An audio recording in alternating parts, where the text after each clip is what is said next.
Hello student, हमने coordinate geometry में 7.1 solve किया जिसमें हमने डिस्टेंस फार्मूला सीखा। अब हम 7.2 पर आते हैं। इसमें कुछ नए फार्मूले यूज़ होंगे, section formula and mid point formula. अब सेक्शन फार्मूला बेसिकली होता क्या है वो मैं आपको समझाऊंगा, मिड पॉइंट बेसिकली होता क्या है वो मैं आपको समझाऊंगा, ठीक है। तो सेक्शन फार्मूला होता है the coordinates of the point P x y which divide the line segment joining the points A x1 y1 and B x2 y2 in the ratio m1 ratio m2 are given by for example एक line segment है, ठीक है। इसमें कोई point है P जो इस line को दो पार्ट्स में डिवाइड कर रहा है, मतलब सेक्शन कर रहा है, ठीक है। ये A पॉइंट हो गया, ये B पॉइंट हो गया। AB is a line which divided by point P in two parts, ठीक है। A आपका है x1 y1, ये हो जाएगा x2 y2, ठीक है। अब ये जो P पॉइंट है इसने इस लाइन को डिवाइड कर दिया किसी भी दो पॉइंट में, मतलब दो पार्ट में। तो ये किसी कुछ पार्ट में डिवाइड हो रहा होगा, मतलब कुछ रेशियो में डिवाइड हो रहा होगा। तो ये रेशियो को हम बोलते हैं m1 रेशियो m2, मतलब ये जो है वो m1 पार्ट है और ये आपका m2 पार्ट है। तो P आपका जो है वो आप मान लीजिए x और y, ठीक है। अब ये आपका हो गया लाइन सेगमेंट को आपने सेक्शन फॉर्मूला, लाइन सेगमेंट जो है वो डिवाइड हो रहा है किसी भी एक पॉइंट से दो पार्ट में, ठीक है। आपका ये अब इसके हमको कोऑर्डिनेट्स निकालने, किसके P के कोऑर्डिनेट्स निकालने, मतलब P का हमको x निकालना है और y निकालना है। तो P का x निकालना और y निकालने के लिए, कोऑर्डिनेट्स निकालने के लिए कुछ फॉर्मूले यूज़ किए जाते हैं जिसको हम बोलते हैं सेक्शन फार्मूला या फिर डिवीजन फार्मूला। सेक्शन फार्मूला आपका x कोऑर्डिनेट निकालने के लिए होता है m1 x2 plus m2 x1 upon m1 plus m2।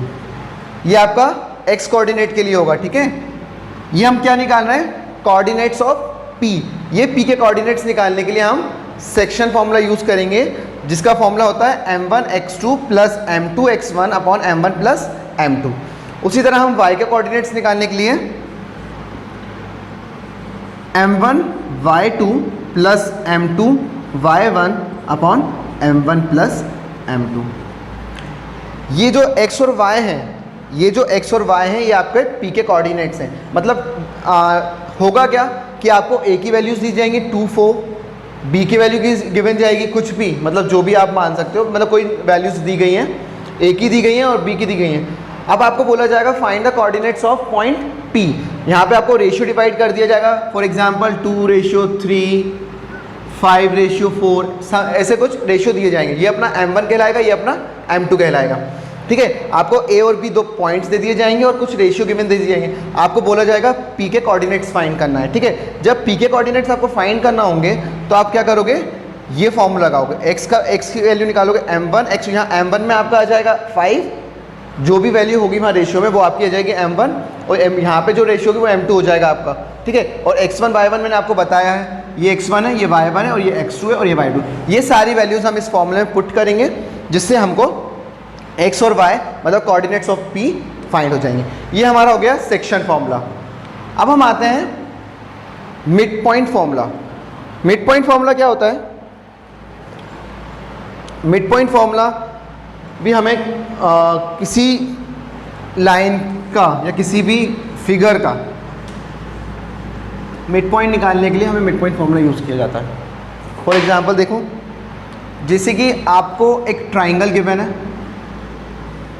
ठीक है, वहाँ पे ट्राइंगल गिवन है। अब आपको बोल रहा है कि ये ट्राइंगल की जो साइड्स हैं P Q R, ठीक है, ये ट्राइंगल की जो साइड्स हैं उसका जो मिड पॉइंट है, साइड्स के जो मिड पॉइंट्स हैं, जैसे AB का मिड पॉइंट क्या है P, AC का मिड पॉइंट क्या है Q और BC का मिड पॉइंट क्या है R। आपको क्या करना है, ये जो P है, ये जो Q है और ये जो R है, इनकी वैल्यू फाइंड करना है।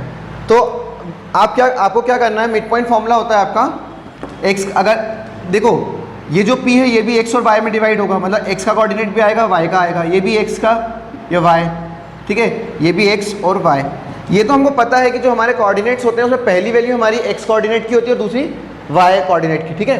तो हमको क्या करना है, जैसे हमको AB दिया है, BC दिया है और CA दिया है, तो हमको बोल रहा है वो coordinate find the point of mid point of AB, find the mid point of AC and find the mid point of BC।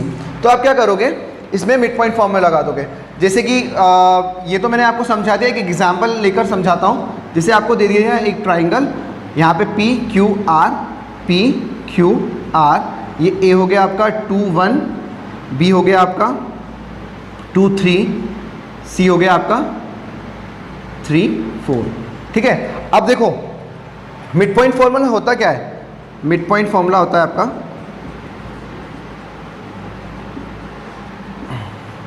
x का कोऑर्डिनेट निकालना है तो जाएगा x1 प्लस x2 अपॉन 2, ये होता है मिड पॉइंट, है ना।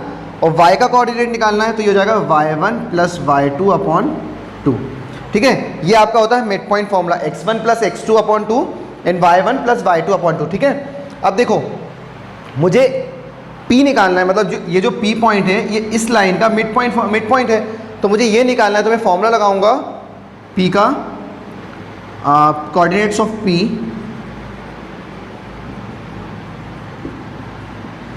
तो ये हो जाएगा आपका x इक्वल टू, ये आपका x है और ये y है, ठीक है। x equal to x1 plus x2, मतलब आपका x1 तो ये है और ये ये y1 है, ये x2 है और ये y2 है। तो क्या करते हैं अपन, x1 प्लस x2 मतलब 2 प्लस 2 अपॉन, फॉर्मूला में क्या आता है 2 आता है ना, तो ये जाएगा आपका 4 अपॉन 2, दैट इज 2 2 ज़ा 4, ये x आ गया आपका, मतलब ये जो x है ये आपका आ गया 2। अब मैं क्या निकालूंगा, y का फॉर्मूला लगेगा y1 प्लस y2, तो y क्या है आपका, y1 1 और y2 कितना है 3, तो 1 प्लस 3/2 दैट इज 4/2, ये भी आपका आ गया 2, ठीक है। तो आपका ये p के कोऑर्डिनेट्स क्या आ गए 2, 2 ये आ गया। उसी तरह मैं BC का निकाल लूँगा और AC का निकालूंगा। BC में क्या करूँगा, 2 प्लस 3 अपॉन 2, 3 प्लस 4 अपॉन 2, तो ये आपका मिड पॉइंट R का मिड पॉइंट आ जाएगा। उसी तरह AC में निकाल लूँगा 2 plus 3 upon 2 plus and Y का कोऑर्डिनेट आएगा 1 प्लस 4 अपॉन 2, तो ये आपका Q का मिड पॉइंट आ जाएगा, ठीक है। तो ये आपका हो गया मिड पॉइंट फॉर्मूला। अब हम इन फॉर्मूले पे कुछ क्वेश्चन सॉल्व करेंगे, ठीक है। क्वेश्चन फॉर्मूला मतलब ये जो फॉर्मूले हैं आपको सारे क्वेश्चन में अप्लाई करना है, ठीक है।